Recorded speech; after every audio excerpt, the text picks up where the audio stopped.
The lightest 150 horsepower four-stroke you can buy started arriving at dealers this year, and none of the four giants built it. The builder is Tohatsu, a company most boaters file under small kickers and trolling motors, and that filing is one of the great misreadings in this industry. This is the oldest outboard maker in Japan, 70 years in production this year, more than 5 million engines delivered. And there's a fair chance one of them is already in your garage wearing somebody else's paint. If you own a small Mercury, look closely. Under 30 horsepower, the engine behind that badge was very likely built by Tohatsu through a joint venture that has quietly supplied Mercury for almost 4 decades. Which makes the strange part stranger. The company that builds the giant small engine has spent years doing the reverse at the top of its own range, selling another manufacturer's big engines under its own badge. The new 150 breaks that pattern in its class, and the president of the company said so, politely, in a single sentence almost nobody read closely. A record light engine from a factory hiding in plain sight, and a quiet declaration of independence. That's the story, starting with how a 70-year-old giant became invisible. The clock on this story starts in 1956. Japan is rebuilding. Its coastal villages still run on oars and sails, and a Tokyo company with roots going back over a century puts a small engine on the market, the OB2, 1.5 horsepower. It's remembered as Japan's first mass-produced outboard motor, and it arrived before any of the names that later overshadowed it. 70 years later, the company's marking the anniversary with more than 5 million engines delivered. And yet, walk any American dock and ask about Tohatsu, and you'll hear about kickers. Reliable little kickers. How does the first name in Japanese outboards end up as a footnote in the market it helped invent? The answer starts in 1987, with an American giant shopping for a partner. And to appreciate it, you need to know who Brunswick approached first. Mercury's parent company wanted a Japanese ally, a maker with advanced technology and productivity to build its smaller engines. Its first choice was Yamaha. Negotiations ran, and according to Yamaha's own corporate history, they died on a single point. Yamaha's president was open to technical cooperation, but dead set against a joint venture. And Brunswick wanted the joint venture. So Brunswick went down its list. The company it landed on was Tohatsu. And in 1987, the two created Tohatsu Marine Corporation, TMC, a joint venture with a new plant in Okaya, up in the mountains of Nagano.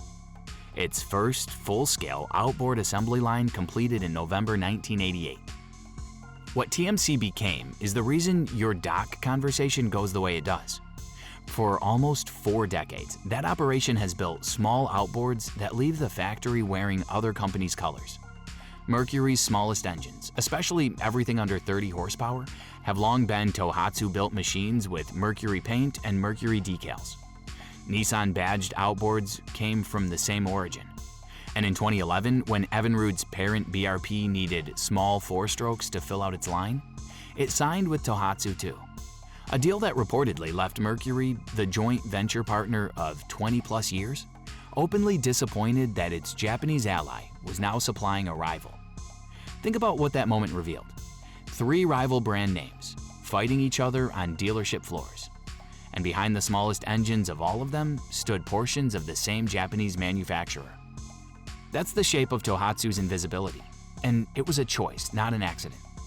Building for others at massive scale kept the factories full and the company independent through decades that thinned the industry around it. But it also meant Tohatsu's engineering triumphs sailed under false flags.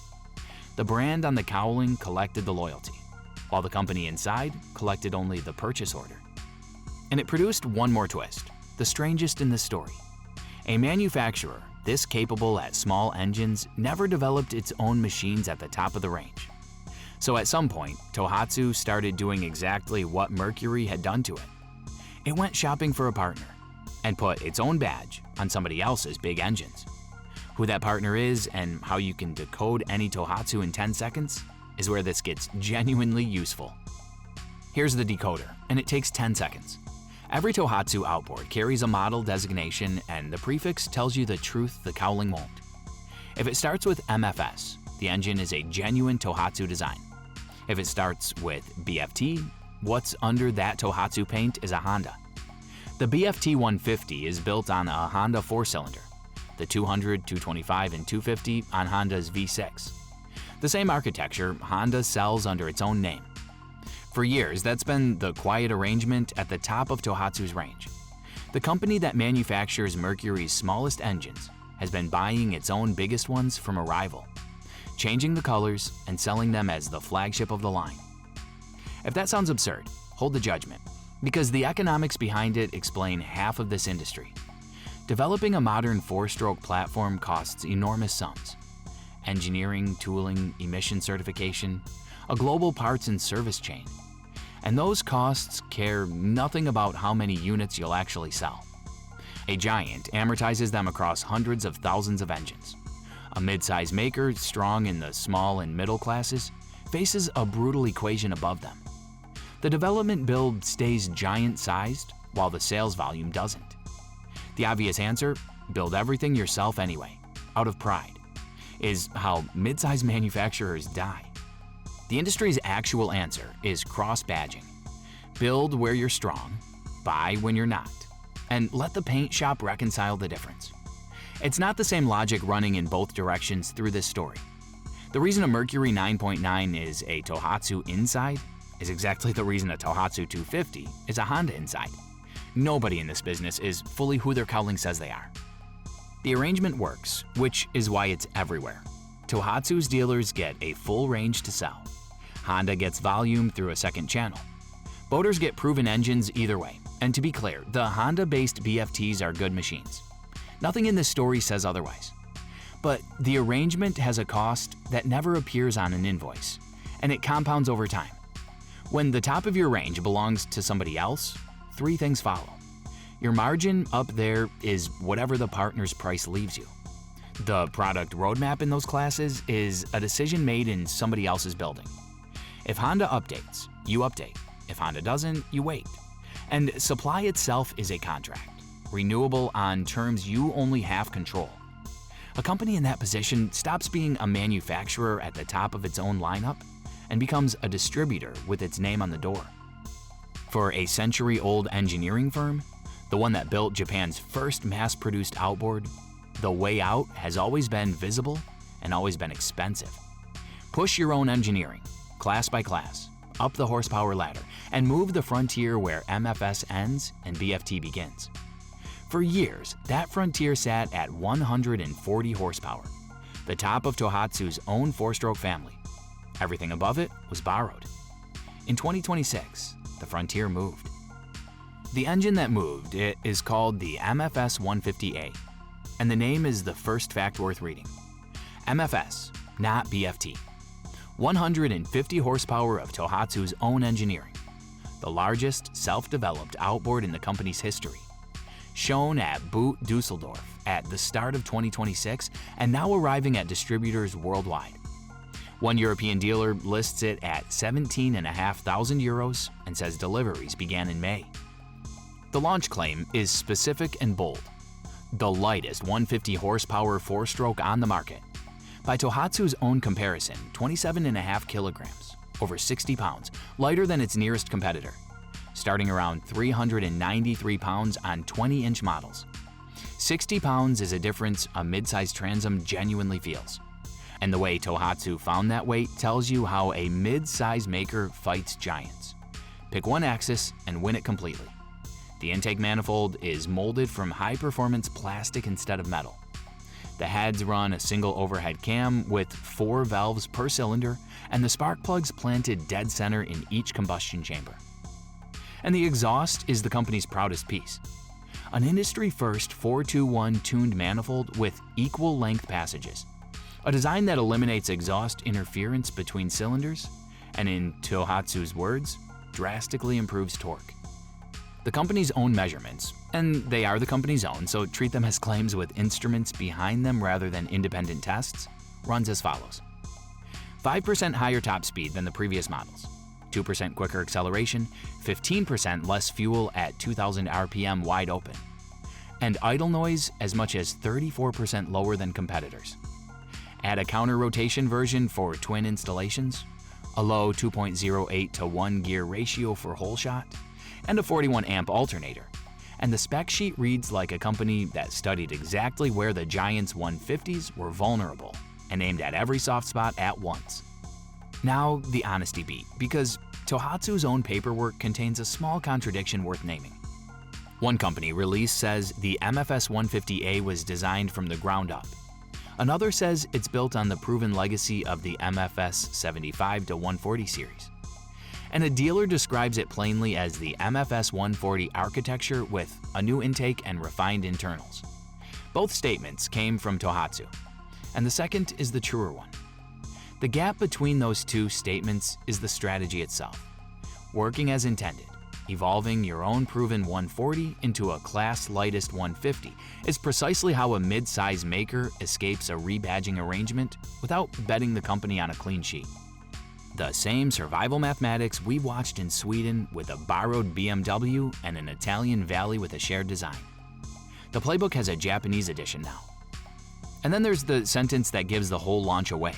From company president Isami Hyuga in the announcement itself, the 150 horsepower segment represents an important milestone and a new frontier for our brand as we introduce the Tohatsu engineered 4-stroke model in this class. That sentence deserves a slow reading. A Tohatsu engineered model in this class, the class where, until now, the Tohatsu on the cowling had a Honda underneath.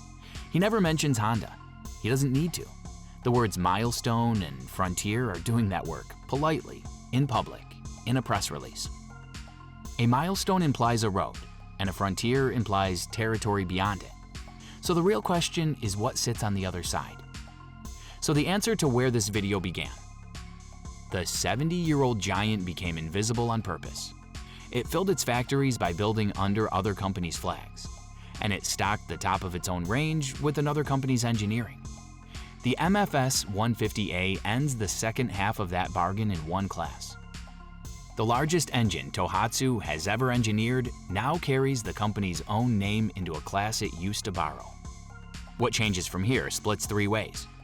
For Tohatsu, the frontier between MFS and BFT now sits at 150, and the president's own word for it was a milestone, a marker on a road, with the 200, 225, and 250 classes still wearing borrowed engineering above it. Whether a self-built 200 is on the drawing board in Tokyo, nobody outside the company knows, and this channel won't guess. For Honda, the ledger runs the other way. An OEM customer just demonstrated in public that it can build its own engine in a class it used to buy, and beat the class on weight while doing it. Nothing in that ends a partnership that serves both sides. But every partnership between manufacturers is a negotiation, and Tohatsu just walked into the next one holding proof it has options. And for you, the boater, the change is a skill you now own. The most useful 10 seconds in this video is the decoder. On a Tohatsu, MFS means their design, BFT means Honda's. But the deeper version of that skill applies to every cowling at the boat show. Ask who designed the engine, who actually builds it, and who answers for it when something breaks. Because in this industry, those are routinely 3 different companies, and the paint tells you nothing about any of them. That's the rule this whole story teaches, and it reaches well past one brand. The outboard market presents itself as a contest of proud, separate names, and underneath, it's a web. Tohatsu inside Mercury's small engines, Honda inside Tohatsu's big ones. Joint ventures in mountain towns building 3 brands on one line. None of it is scandal. It's how a brutal industry shares its costs. But it means brand loyalty, the way most boaters practice it, is loyalty to a paint code.